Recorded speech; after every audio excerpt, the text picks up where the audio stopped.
What's up, Laker supporters? It's episode 13 of Laker Chisme. I'm your host, Jacob, and welcome back. If you haven't heard by now, the NBA season is back. It's returning on July 31st. And to start, local training camps will open on June 30th. So this is to prepare. Basically, this is going to be a mini season. So you have 8 games. That are going to continue from the remainder of the season, and then you'll have a playoff after that. So the playoffs will be the same format. It'll be 7 games each round through the finals for the 2 teams that make it. But as of right now, it's 22 teams that are locked in. 13 are coming from the Western Conference, and 9 teams are coming out of the East.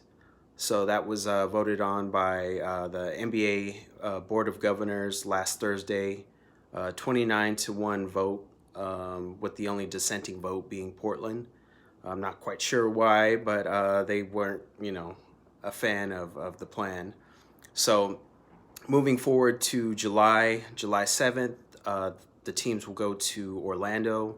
They're going to play at Disney World at the ESPN complex, which is going to host all the teams, continuing their games through the playoffs.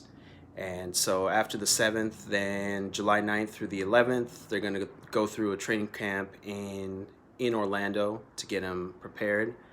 And starting July 31st, that's when they have the first series of those remaining 8 games. So it should be exciting. It's might be a little bit cold, or it might be really hot. You don't know, depending how the teams have been taking the break through COVID-19, through all the civil unrest for police brutality and George Floyd, and all the other victims of white supremacy. So there's a lot going on in this country, and it's kind of therapeutic that we're at least getting a little bit of relief, a little bit through sports. So I'm happy to have the Lakers back. I'm excited to see where the season goes this July through August, and basically with that format, the playoffs shouldn't last past October 12th. So that's the projected date as of right now. And your seeding is basically going to go off how many games you won during the season, and which games that you also won during the remaining 8 games. But all that combined is gonna help seed more the lower seeds, not so much teams like the Bucks and the Lakers and maybe the Raptors and the Clippers. Teams like that might have a little bit more stable seeding as far as their performance throughout the first part of the season. But now we're going to see what the remaining teams do, especially the 8th seed, because there could be potentially another little series or tournament, they're calling it, where if one of the teams needs to compete for the 8th seed, which right now in the West, I think it's Memphis is the 8th seed, but there's 3 or 4 teams that are about 3 or 4 games away from that, so they could potentially be in that 8th seed or competing for it. They would go to another little tournament, little playoff between the 2 teams to decide who would make it to the 8th. So there's a lot of competition placed into a small time frame, and it's going to be very competitive as far as not just the remaining 8 games, but also trying to get that position to get in the playoffs, because this is kind of like I've never seen this. I don't think the league has ever done this type of format before. We had the lockout of, I think, 99, where the Spurs won it. It was a shorter season, but that was still kind of like, okay, you're playing the season through the playoffs. This is, you're playing the season, you have this long stretch of a break, and then now you're coming back. So that's what I'm saying. It's going to be, kind of entertaining in a sense to see who's really still in rhythm and who's not. So hopefully the Lakers are in rhythm, which I trust they are. And it'll be great to see. The next round of of rankings, or the latest round of rankings, I should say, is right now CBS has the Lakers at number two. NBA.com has the Lakers ranked at number one.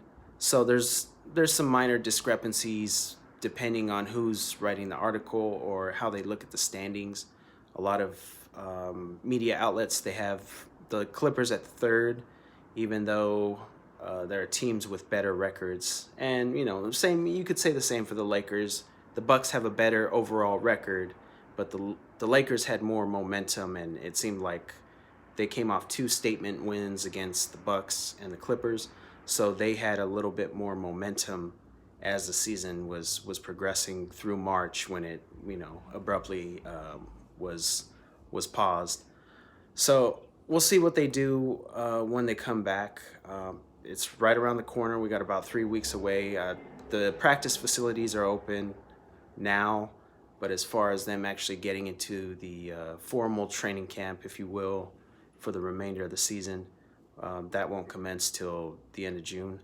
So I think the main key right now is just for them to play defense and pick up where they left off as far as prioritizing that, the rebounds, the second chance points, causing turnovers, causing charges in transition, because a lot of their offense is coming, it's almost a third of their offense is coming in the paint or in transition.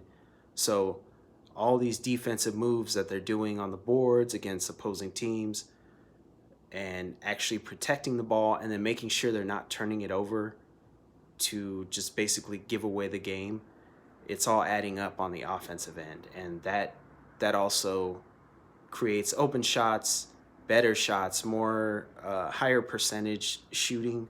So the Lakers have a real legitimate shot. I'm excited to see. I hope they win it, definitely. I wouldn't be surprised if I see them and the Bucks. And based on the seeding, it sounds like it's kind of like I think it's 22 teams that are playing, but I believe it's only 14 teams from each conference that are going to make the playoffs.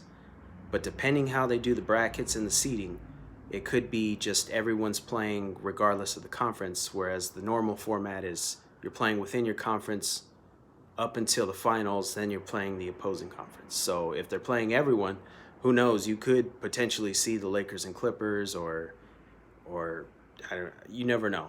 So there are some clear favorites at the end of the season when it paused, but now we'll see who's really got it a couple months later and who can continue to get to where we know they can go. So I'm excited to see, and thanks again for joining.